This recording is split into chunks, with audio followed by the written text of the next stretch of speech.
ஜீ Tamil news நேயர்களுக்கு வணக்கம். இன்னைக்கு நம்ம செய்திகள் நிஜமும் நிழலும் அப்படிங்கிற நிகழ்ச்சிக்கு உங்களை வரவேற்கிறேன்.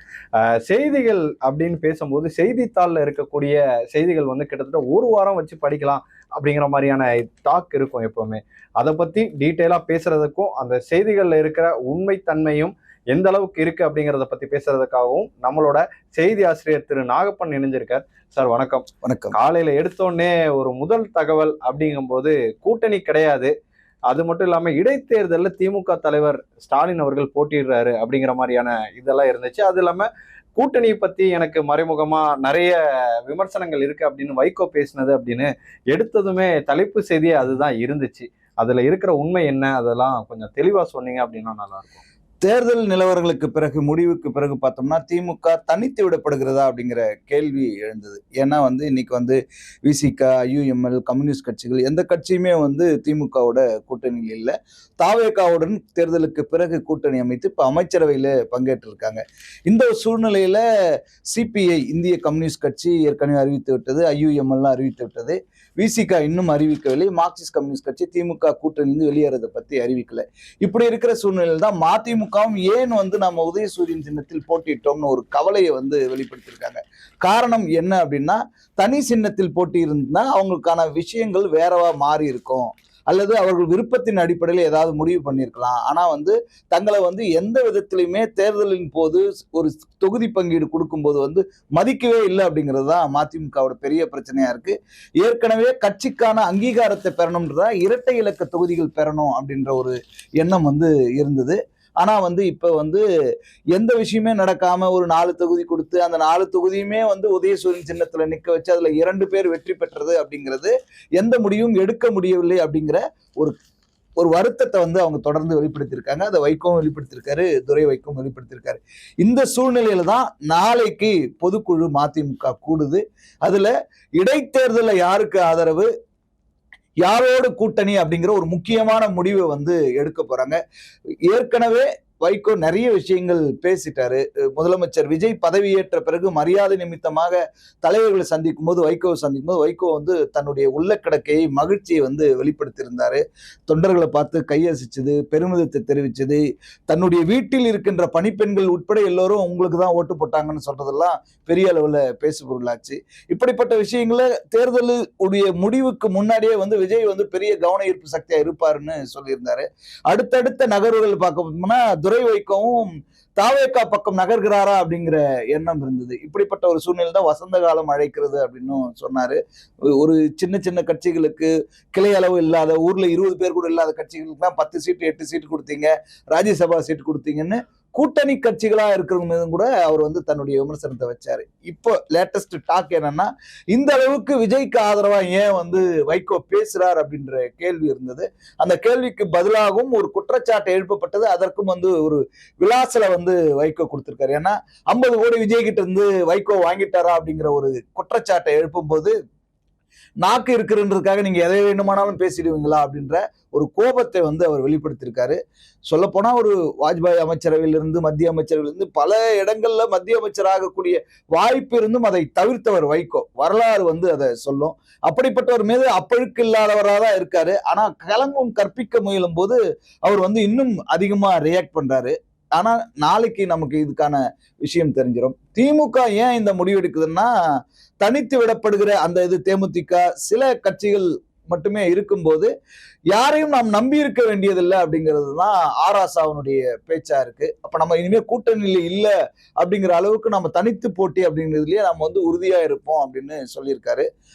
முதலமைச்சர் ஆக இருந்து தன்னுடைய பணிகளை எல்லாம் பட்டியலிட்டு காட்டிய முன்னாள் முதலமைச்சர் மு.க. ஸ்டாலின் அதை பரிசீலிப்போம்னு சொல்லியிருக்காரு.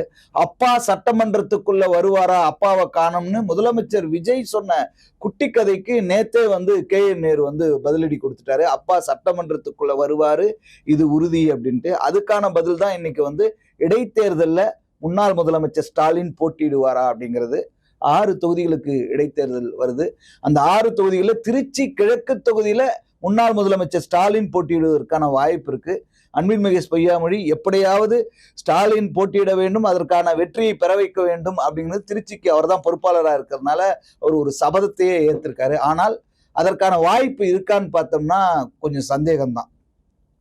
ஏன்னா வந்து ஏற்கனவே ஒரு தேர்தலில் தோல்வியை அடைந்த பிறகு மீண்டும் அது வந்து பரிசித்து பார்ப்பார்களா? ஒரு திமுக தலைவர் 60 ஆண்டு பொது வாழ்க்கையில் இருந்தவர் அதற்கான வாய்ப்பை ஏற்படுத்துவாங்களான்றது சந்தேகமா இருக்கு. ஆனா அது விஷயம் வந்து பரிசீலனையில மட்டும்தான் இருக்கு. இன்னொரு பக்கம் பார்த்தா வந்து அவர் முதலமைச்சர் விஜய்க்கு பெரிய பதிலடியே கொடுத்திருக்காரு. அப்பாவை காணோம் அப்படின்னு சொல்லும்போது அண்ணா சொல்லுவாரு, தமிழ்நாடு என்ற பெயர் இருக்கிற வரைக்கும் அண்ணா தான் இந்த மாநிலத்துடைய முதலமைச்சர்னு. அதே பாணியில இவர் சொல்லியிருக்காரு, மகளிர் உரிமை தொகை இருக்கிற வரைக்கும் யாரெல்லாம் உரிமை தொகையை பெறுகிறார்களோ அது வரைக்கும் நான் தான், ஸ்டாலின் தான் முதலமைச்சர்னு சொல்லியிருக்காரு. அதுக்கான காரணம் என்னன்னா, மக்கள் நல திட்டங்கள், தமிழ் புதல்வன் திட்டமா இருக்கட்டும், நான் முதல்வன் திட்டமா இருக்கட்டும், இப்படி எண்ணற்ற திட்டங்களை திமுக செஞ்சிருக்கு. அந்த திட்டங்கள் இருக்கிற வரைக்கும் நான் இருப்பேன் அப்படின்றத சொல்லியிருக்காரு. இப்போ 3 ஆங்கிள் இந்த விஷயத்தை பார்க்க முடியும். திமுக தனித்து விடப்படுகிறதான்னா எதிர்க்கட்சியாக இருக்கிறது, அது வலிமையோடு இருப்பதற்கான கட்டமைப்பையும் மறுசீரமைப்பையும் செய்ய தயாரா இருக்கு அப்படின்றது வெளிப்படுது. இன்னொன்னு, கூட்டணி கட்சிகளை நம்பி திமுக இல்லைங்கிறது ஆராசா சொல்றதும், முன்னாள் முதலமைச்சரும் திமுக தலைவரான ஸ்டாலின் பரிசீலனை செய்வதும் முக்கியமானது. மதிமுகவுடைய நகர்வு என்னவாக இருக்கும்ன்றதுக்கு நாளைக்கு பதில் வந்துடும். இன்னொன்னு, இந்த மாதிரியான சந்தர்ப்பவாத அரசியலை மதிமுக செய்கிறதான்ற விமர்சனங்களுக்கு கண்டிப்பா அப்படி இல்லை அப்படின்றதுக்கான பதில் கூட இருக்கலாம். இன்னொன்னு, நாளைக்கு பொதுக்குழு நடக்கும்போது அதனுடைய இருக்கிற தீர்மானம் தாவேகாவுக்கு ஆதரவு தெரிவிக்கலாமே தவிர உடனடியாக கூட்டணியில் இணைவது அல்லது 2 எம்எல்ஏக்கள் ராஜினாமா செஞ்சுட்டு திருப்பி இடைத்தேர்தலை சந்திப்பதென்ற முடிவை எடுப்பதற்கான வாய்ப்பு வந்து குறைவா இருக்கு. அதாவது இப்போ நம்ம பேசும்போது நீங்க நிறைய விஷயங்கள் சொன்னீங்க. ஏன்னா ஹெட்லைன்ஸ்லயே இவ்வளவு தகவல் சொல்லும்போது, அடுத்து வந்து நேற்று வந்து ஒரு 300 பேருந்தை வந்து புதிதா வாங்கி அதை வந்து பயன்பாட்டுக்கு கொண்டு வந்திருக்காரு நம்மளோட முதலமைச்சர் ஜோசப் விஜய் அவர்கள். அது மட்டும் இல்லாம அந்த பேருந்துலையும் பயணம் பண்ணியிருந்தாரு. அந்த சம்பவத்தை பத்தி கொஞ்சம் சொன்னீங்கன்னா நல்லா இருக்கும். ஆக்சுவலி இந்த மாதிரியான விஷயங்கள் எப்பயுமே நடக்கிறதா, இது புதுசு கிடையாது. இன்னொன்னு, இதுல டிக்கெட் எடுத்து பயணம் செய்தார் முதலமைச்சர் விஜய் அப்படிங்கிறத பெரிய விஷயமா இங்க சொல்லிட்டு இருக்காங்க. மரபு ஒரு சட்டப்பேரவைக்கு எப்படி இருக்கோ அதே மாதிரி சட்டமன்ற உறுப்பினர்களுக்கு இருக்கு, முதலமைச்சருக்கு இருக்கு, முன்னாள் அமைச்சர்களுக்கு இருக்கு, முன்னாள் எம்எல்ஏக்களுக்கு இருக்கு. நீங்க கேள்விப்பட்டிருப்பீங்க, முன்னாள் எம்எல்ஏக்களாக இருந்தாலும் அவங்க வந்து பேருந்துல வந்து இலவசமா பயணம் செய்யலாம் அப்படின்னு உங்களுக்கு தெரிஞ்சிருக்கும். அதே மாதிரி ஆய்வு செய்யும் போது முதலமைச்சர் டிக்கெட் எடுக்க வேண்டிய அவசியம் இல்லை. ஏன்னா முன்னாள் எம்எல்ஏக்களுக்கே அங்க இலவச பேருந்து பயணம் தான் அப்படின்னும் போது முதலமைச்சருக்கோ இப்ப இருக்கிற எம்எல்ஏக்களுக்கோ அமைச்சர்களுக்கோ இல்லை. ஆய்வு செய்யும் போது அது வாய்ப்பே இல்லை. இதே மாதிரி ஒரு சம்பவம் வந்து 2022 நடந்தது. முதலமைச்சர் ஸ்டாலின் ஓராண்டு ஆட்சி முடிந்த பிறகு சென்னை மாநகராட்சி பேருந்துல ஏறி பயணம் செய்யறாரு. அப்போ ஆய்வு செய்த பிறகு மகளிர்கிட்ட இந்த ஆட்சி எப்படி இருக்கு, இந்த ஓராண்டு திமுக ஆட்சி, திராவிட மாடல் ஆட்சி எப்படி இருக்குன்னு கேள்வி கேட்கிறார். அப்போ வந்து ஏன் அவர் டிக்கெட் எடுத்து பயணம் செஞ்சாரா இல்லையா அப்படின்ற ஒரு கொஸ்டினை வந்து அண்ணாமலை வந்து எழுப்பினார். அது பெரிய அளவுல சர்ச்சையாச்சு. அப்பவே எல்லாருமே விளக்கம் கொடுத்தாங்க, ஒரு முதலமைச்சர் ஆய்வு செய்வது அவரது உரிமை, ஆய்வு செய்யும் போது அவர் டிக்கெட் எடுத்து பயணிக்க வேண்டிய எந்த அவசியமுமே இல்லை அப்படின்ட்டு.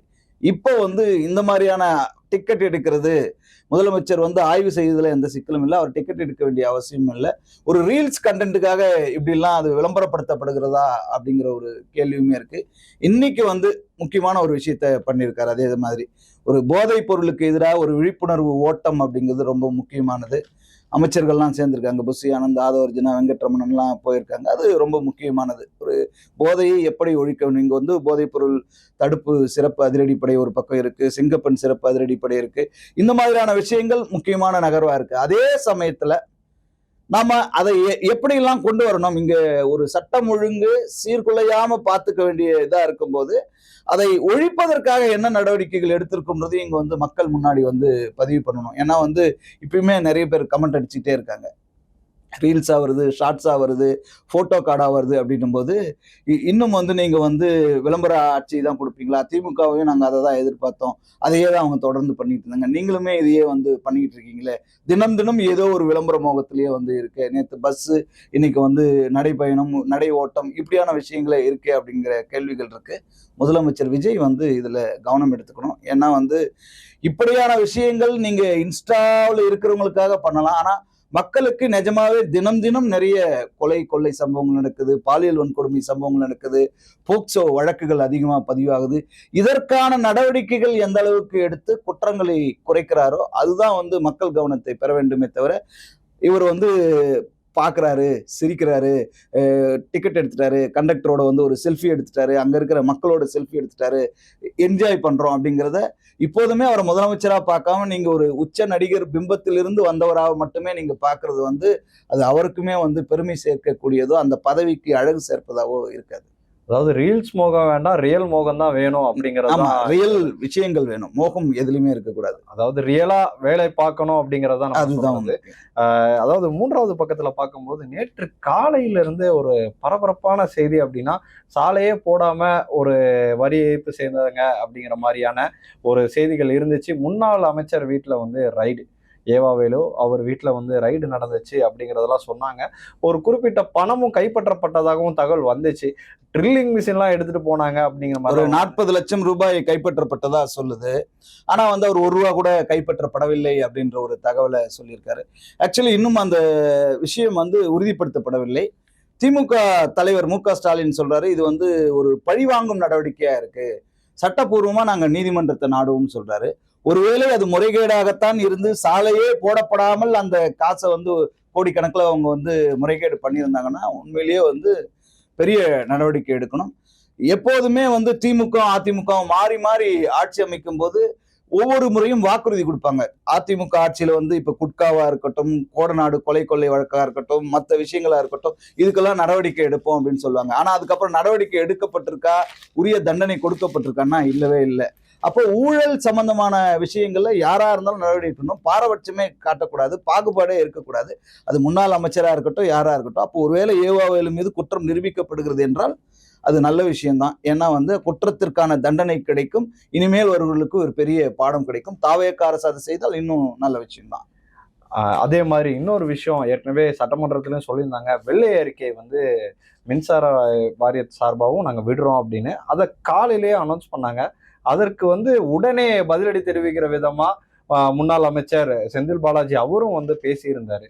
அதை பத்தி கொஞ்சம் சொல்லுங்க. நிதிநிலை வெள்ளை அறிக்கை வெளியிடும் போதே வந்து என்னென்ன கடன், என்ன சுமை அப்படின்லாம் சொல்லிட்டு இருந்தாங்க. ஆனா திமுக வந்து ஆட்சி காலத்துல எந்த இடத்துல வந்து தப்பா வந்து நிதியை பயன்படுத்தி இருக்கு, எந்த இடத்துல வந்து நிதியை வீணடிச்சிருக்கு அப்படின்ற தகவல் இல்லை.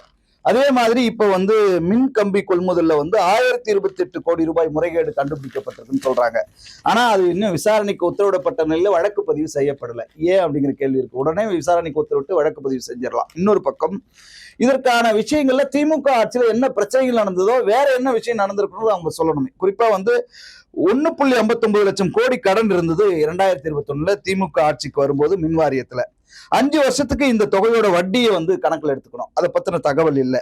நிதி நிலைமை அறிக்கையில எவ்வளவு வட்டி கட்டணும்னு சொல்றவங்க ஏன் இதை சொல்லல அப்படிங்கிற கேள்வி இருக்கு. அதே சமயத்துல அதிமுக ஆட்சியில வாங்கிய கடனுக்காக வருஷத்துக்கு 75,000 கோடி வட்டி கட்டியிருக்காங்க. வருவாய் அதிகரிப்புங்கிறது மின் கட்டண உயர்வால் மட்டும் வர்றதில்ல, மின்சாரத்தினுடைய நடவடிக்கையும் காரணம். அதை பத்தி அங்க இல்லை. இப்ப மின்சாரம் அதிக விலை கொடுத்து வாங்கப்படலன்னு வெள்ளை அறிக்கையில சொல்லியிருக்காங்க. கோடை காலமான 3 மாசம் மின்சார தேவை அதிகமா இருக்கும்.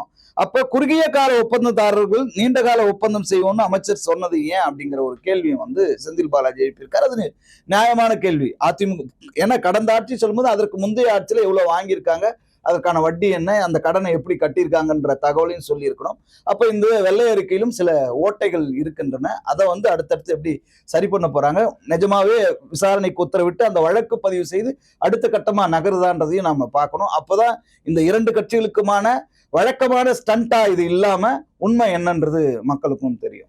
அதாவது இது இன்னொரு செய்தியை நான் பார்க்கும்போது எப்படி இருந்துச்சு அப்படின்னா, 3 மாசமா வந்து சம்பளம் வரல. 1 மாசம் வரலனாலே நம்ம எவ்வளவு கஷ்டப்படுவோம் அப்படிங்கிறது தெரியும். 3 மாசமா ஊதியம் அப்படிங்கிறது சமையல் உதவியாளர்களுக்கு வரல அப்படிங்கிற ஒரு தகவல் வந்து நம்ம பார்த்தோம். அது எப்படி இருக்கு, என்ன மாதிரியான பிரச்சனை அது? தமிழ்நாடு முழுக்க 8,997 சமையல் உதவியாளர்கள் இருக்காங்க. கடந்த டிசம்பர் மாதம் தான் போஸ்டிங் போட்டாங்க. ஏப்ரல் மாசத்துலேருந்து அவங்களுக்கு கிடைக்கல. பெரிய அளவுக்கான சம்பளம்லாம் இல்லை. இன்னைக்கு மகளிர் உரிமை தொகை மாதம் 1000 ரூபாய் நாம கொடுக்குறோம். அவங்களுக்கான சம்பளம்ங்கிறது வெறும் 3000 மட்டும்தான். ஒரு ஆண்டுக்கு பிறகுதான் அவங்களுக்கு 9,000 மாற்ற முடியும். ஆனா வந்து முதலமைச்சர் விஜயும் துறையும் வந்து சமூக நலத்துறையும் வந்து இது வந்து ஒரு உடனடியாக கவனத்தில் எடுத்துக்கணும். ஏன்னா ஏப்ரல் மே மாதம் ஒரு சொற்பமான ஒரு சம்பளத்தை வச்சுக்கிட்டு 3000 சம்பளம் வச்சுக்கிட்டு ஒரு குடும்பத்தை வந்து ஒரு வாரம் ஓட்டுறதே பெரிய விஷயமா இருக்கும்போது அதையும் 3 மாதமாக கிடப்பில் இருப்பதுன்றது புதிய ஆட்சிக்கோ புதிய அரசுக்கோ அழகு கிடையாது.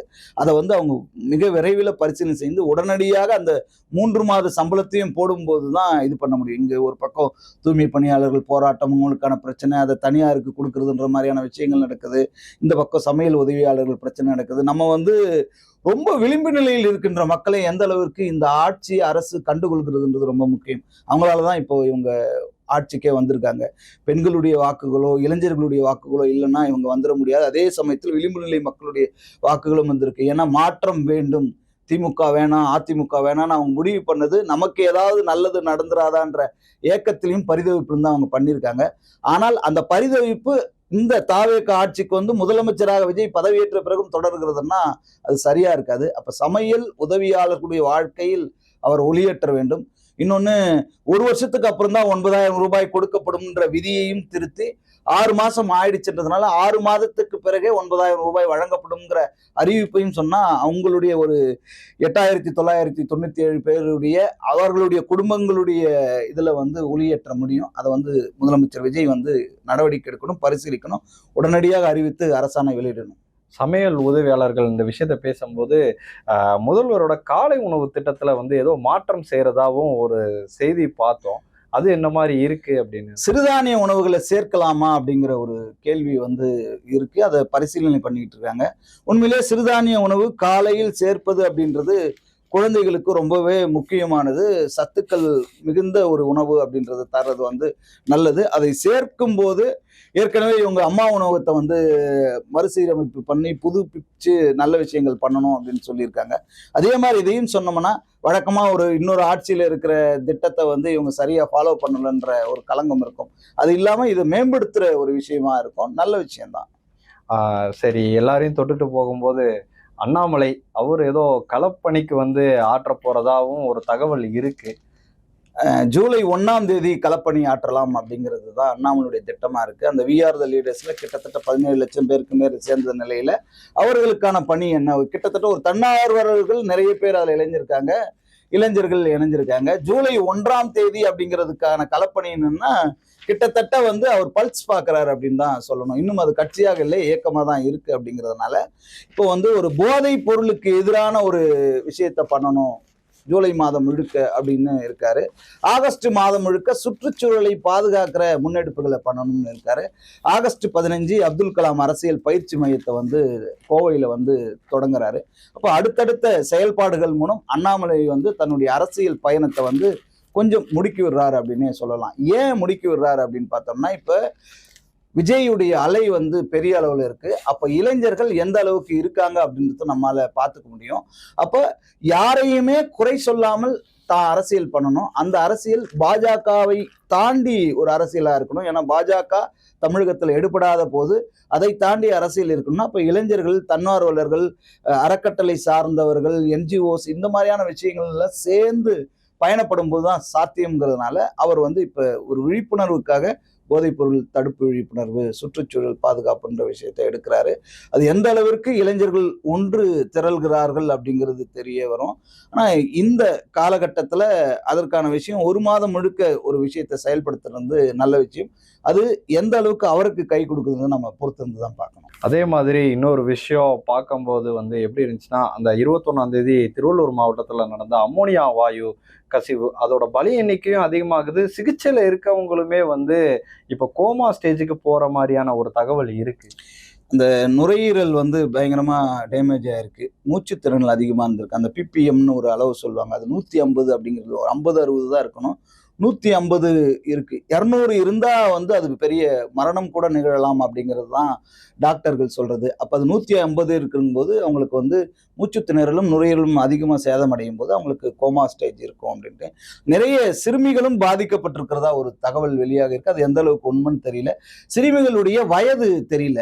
இன்னொரு பக்கம் அங்க விடுதி ஒண்ணு இருக்கு. அந்த விடுதிக்கு அவர்கள் வந்து அனுமதி பெற்றார்களா அப்படின்னே தெரியல. மாவட்ட ஆட்சியர் உடனடியாக ஆய்வு நடத்த வேண்டிய கட்டாயம் வந்து இருக்கு. ஏன் அந்த இறால் பதப்படுத்தும் தொழிற்சாலை சுற்றி இவ்வளவு சர்ச்சைகள் இருக்கு அப்படிங்கிறத தாண்டி அதை நிரந்தரமா மூடுவது குறித்து அரசு வந்து பரிசீலனை செய்யணும். ஏன்னா அவ்வளோ பிரச்சனைகள் இருக்கும்போது அதை ஆய்வு செய்து என்னென்ன சரியான விஷயங்கள் நடைபெறலை அப்படின்னு சொல்லணும். இன்னொன்று, அங்கே யாரெல்லாம் பணிபுரிந்து கொண்டிருக்கிறார்கள் அப்படிங்கிறதும் முக்கியம். ஏன்னா விடுதி இருக்கும்போது ஒரு 200 பேருக்கான தங்குற மாதிரி இருக்குன்னா அது கண்டிப்பா அவங்க வந்து அனுமதி வாங்கியிருக்காங்களா அப்படின்றது தெரியல. அது ஒரு சந்தேகத்துக்குரியதா இருக்கு. அந்த ஆய்வை செய்யணும். சிறுவர்கள் சிறுமிகள் எவ்வளவு பேர் இருக்காங்கன்னு தெரியணும். ஏன்னா 18 வயதுக்கு உட்பட்டவர்கள் யாரேனும் இருந்தா அது வந்து இன்னும் அஃபென்ஸ். குழந்தை தொழிலாளர் அங்க வந்து அனுமதி கிடையாது. அப்ப அதையுமே வந்து கவனம் கொள்ளணும். இது ஒரு சின்ன பிரச்சனையா நினைக்காம, ஏன்னா வந்து முதலமைச்சர் விஜய் இதற்காகவே கேக் வந்து வெட்டல பிறந்த நாள் தலைமைச் செயலகத்துல அப்படின்ற ஒரு பேச்சு இருந்தது. தனிப்பட்ட வாழ்க்கையில் அவர் நள்ளிரவில் கேக் வெட்டினதை தாண்டி இந்த விஷயத்துக்காக அப்படின்னு இருக்கு. அப்படி இருக்கும்போது இதில் இன்னும் கூடுதல் கவனம் செலுத்த வேண்டியதா இருக்கு. அவர்களுக்கான பாதிக்கப்பட்டவர்களுக்கான சிகிச்சை வழங்குவதோடு அவர்களுக்கு இழப்பீடும் வழங்க வேண்டியது அவசியமா இருக்கு. இறந்தவர்களுக்கான குடும்பம் அப்படிங்கிறத தாண்டி சிகிச்சையில் இருப்பவர்களுக்கு, ஏன்னா உடனடியாக அவங்க வந்து வாழ்வாதாரம் சார்ந்த பிரச்சனை இருக்கும்போது எல்லோருமே வடமாநிலத்தை சார்ந்தவர்கள் அப்படிங்கும்போது அவர்களுக்கான விஷயங்களையும் நம்ம சேர்த்து பண்ணணும் போது இழப்பீடு கொடுக்கும்போது அவர்களுடைய வாழ்வாதாரம் காக்கப்படும். ஒரு 3 மாதம் 4 மாதத்துக்காவது அவங்களுடைய குடும்பம் வந்து சரியாக இயங்குவதற்கான ஒரு இழப்பீடை வந்து அரசு அறிவிக்கணும்.